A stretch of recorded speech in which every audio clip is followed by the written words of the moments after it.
Brazil football federation বলছে আমরা চাই নতুন কিছু। আর নতুন কিছু মানে কি পুরনো কার্লো আনচেলত্তি? হ্যাঁ ভাই, যিনি চ্যাম্পিয়ন লিগ জেতার পর মনে করেছিল এবার রিটায়ার হয়ে সিসি খেতে যাবেন, এখন তিনি আসবেন ভিনিসিয়াসদের কোচিং করাতে। মানে এটাই বাকি ছিল, রিয়াল মাদ্রিদ থেকে সরাসরি সেলেসাও। বুঝলাম না ভাই, কোচ পাচ্ছে না নাকি পকেট থেকে বের হওয়া ইতালিয়ান দাদুই ছিল একমাত্র ভরসা? ডরিবাল জুনিয়র নামক বাইটারে দিয়ে শুরু করলো 2024 সালে, আর শেষ করলো আর্জেন্টিনার কাছে 4-1 গোলে হাইডুস খেয়ে।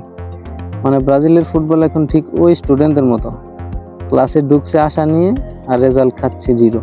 ডরিবাল ভাই 16টা ম্যাচে 7টা জিতেছে, 7টা ড্র আর 2টা হার। মানে ব্রাজিল এখন একটা ওয়াকিং কনফিউশন। এত ড্র করছে মনে হচ্ছে ফুটবল না, টিকিট কেটে লটারি খেলতেছে। আর এখন আনচেলত্তি, এই লোক তো আসলে ব্রাজিলের কোচ না, উনি একটা জাদুকর। কারণ উনি এমন এক দলে যাচ্ছেন যেখানে সবাই স্কিলফুল, কিন্তু ডিফেন্সে আছে টিকটক স্টার।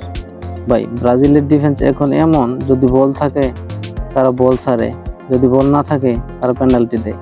আমার তো মনে হয় আনচেলত্তি জয়েন করার পর প্রথম ট্রেনিংয়ে বলবে, ভিনিসিয়াস গোল করিস না, সমস্যা নাই, আগে ডিফেন্স শিখ। নইলে কোপা আমেরিকা হবে শেষ দেখা, আর বিশ্বকাপ হবে নেটফ্লিক্স ডকুমেন্টারি।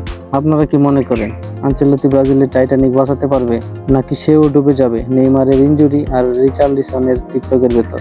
কমেন্টে জানান, লাইক দেন, সাবস্ক্রাইব করেন আর শেয়ার করেন আপনার সেই বন্ধুদের সাথে যাকে মেসি আর নেইমার নিয়ে ঝগড়া করতে দেখেন। সো আজকে এই পর্যন্তই, দেখা হবে পরের ভিডিওতে।